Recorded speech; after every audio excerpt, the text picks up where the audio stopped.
sampai kepada hikmah yang menyebutkan kalimat talabuka minhu ittihamun lahu.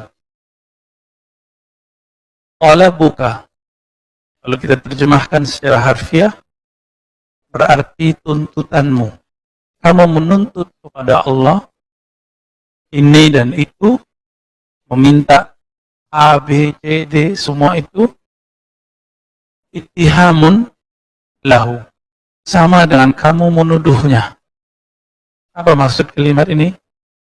Banyak orang berdoa, sebelum dia berdoa, dia tidak meyakini, atau saat dia berdoa, dia tidak meyakini bahwa Allah mendengar, atau Allah sudah tahu apa yang dia mau katakan. Ini sudah pernah kita singgung di kajian Risalah Kusyairiyah, tapi lafaznya ada dalam hikam. Jadi kebanyakan orang berdoa, dia ingin memberitahu kepada Allah, padahal Allah sudah tahu. Allah sudah tahu kebutuhan kita sebelum kita menyampaikannya kepada Allah. Salah satu sifat Allah adalah alim. Allah maha mengetahui. Dan itu asma'ul husna. Wa huwa bikulli syai'in alim. Dia terhadap segala sesuatu maha mengetahui. Bahkan di ayat-ayat sebelumnya, innallaha alimun bidzatis sudur. Allah maha mengetahui apapun yang tergores di dalam dada ini.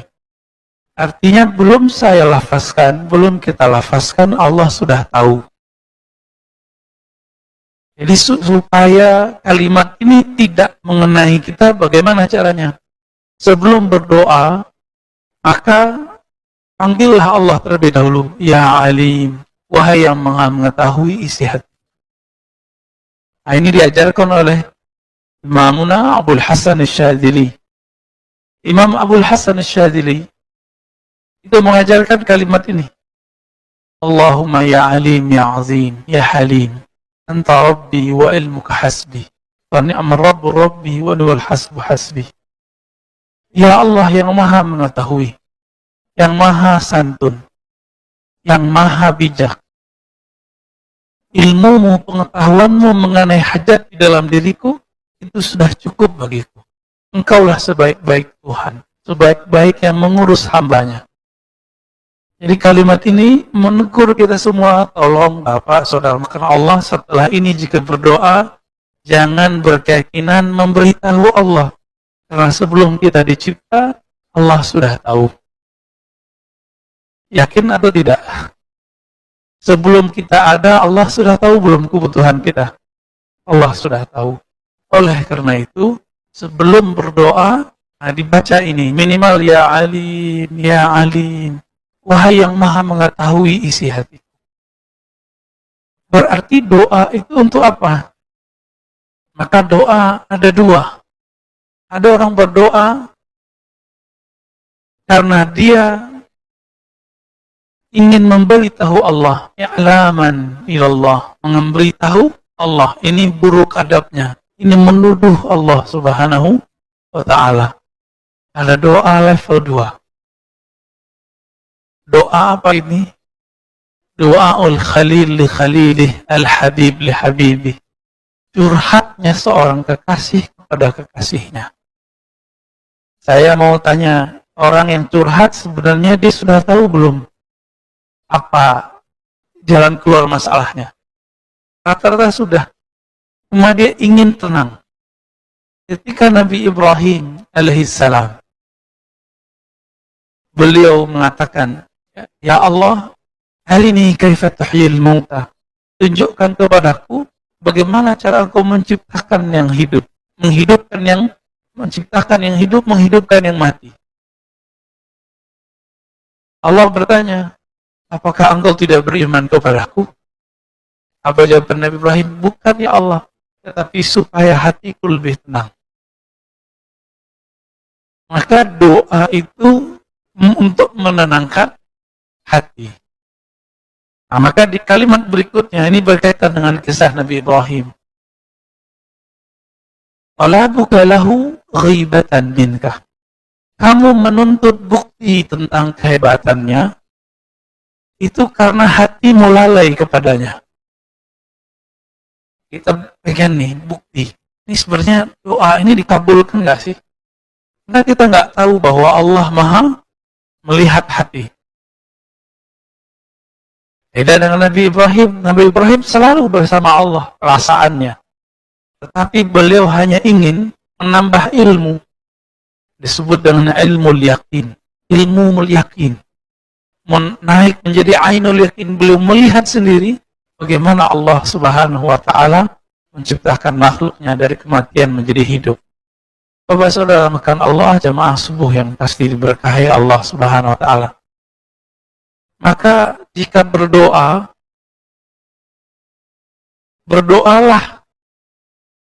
sekedar bermanja-manja kepada Allah Subhanahu wa Ta'ala. Karena sebenarnya apapun yang kita butuhkan Allah sudah sediakan. Tapi ingat, banyak orang menginginkan sesuatu yang dia tidak butuhkan. Itu sebabnya Allah tidak beri.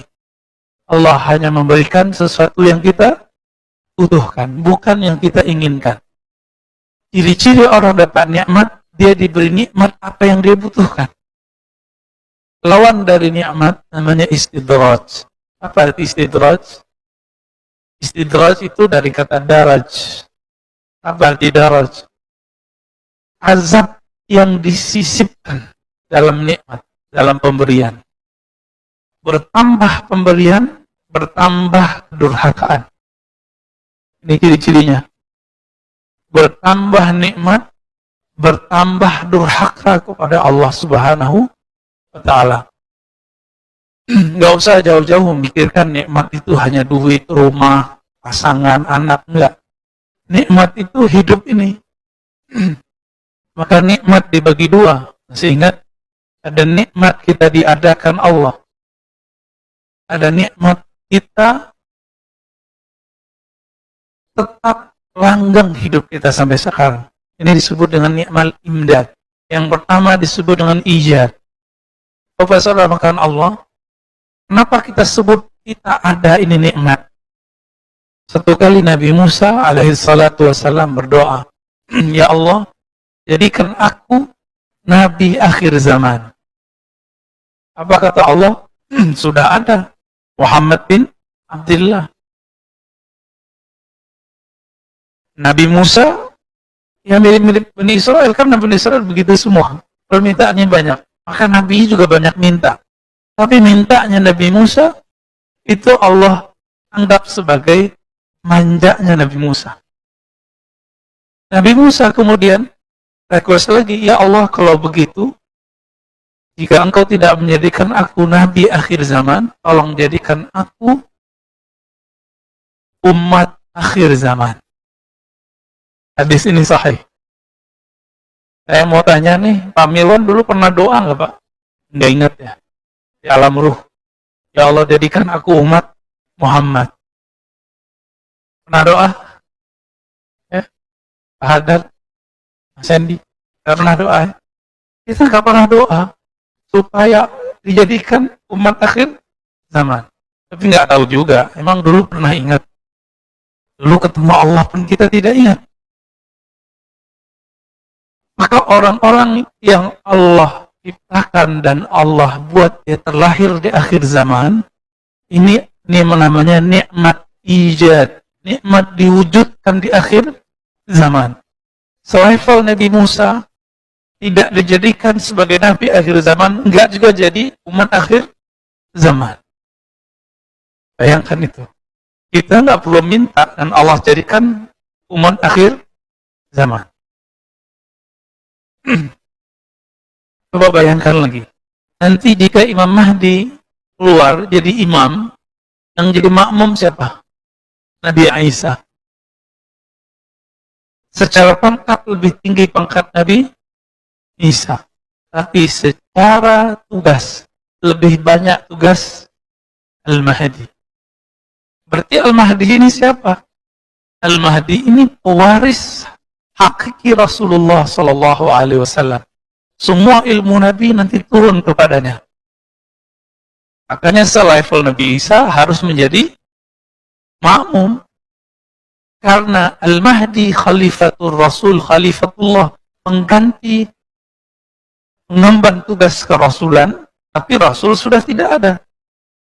Maka beliau hanya disebut sebagai wali Allah, disebut sebagai Khalifatullah. Maka khalifah itu cuma 5, Pak. Khalifatullah itu cuma 5. Abu Bakar, Umar, Utsman, Ali, terakhir Al-Mahdi. Antara itu Nabi SAW sebut dengan istilah yang berbeda. Disebut mulkan a'adhan, kerajaan. Nabi tidak sebut kekhalifahan. Maka mulai dari Bani Umayyah, Bani Abbasiyah, Saljuk, Turki Utsmani, itu bukan khilafah. Khilafah yang begitu kita nggak perlu, Pak. Kita nggak butuh. Kita butuh khilafahnya 4 sahabat, dan yang terakhir adalah khilafahnya ala minhajin nubuwah. Ini Nabi menyebutkan khilafah ala minhaj.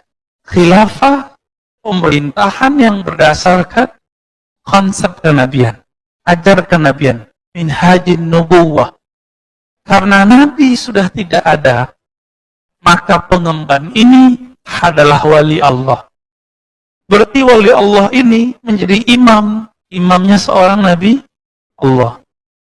Nah, kita bisa bayangkan, jadi seandainya wali-wali Allah yang hidup zaman ini hidup di zaman Bani Israel, tentu mereka jadi Nabi. Walaupun hadisnya tidak sahih, ya, ulama'u ummati, ya, anbiya'i Bani Israel, ulama umatku seperti nabi-nabi Bani Israel, itu maknanya sahih. Meskipun secara sanad tidak sahih. Tidak paksakan juga itu. Kenapa? Karena setiap masa ada 124 kekasih Allah. Sebelum Nabi Muhammad SAW disebut dengan para nabi. Setelah Nabi Muhammad, karena tidak ada lagi nabi, jumlahnya tetap 124.000. Disebut dengan para wali Allah. Siapa tahu guru-guru Bapak Ibu atau di antara kita ini ada yang 124.000 itu. Amin ya Rabbal alamin. Kalau tidak, semoga Bapak Ibu berguru kepada mereka. Karena nanti mereka bisa kasih syafaat. Dengan izin Allah. Berdasarkan hadis Imam Muslim, bahwa yang dapat memberi syafaat itu adalah malaikat, nabi, dan orang soleh. Dengan izin Allah Subhanahu wa ta'ala. Malaikat, nabi, orang soleh ini yang 124.000 itu.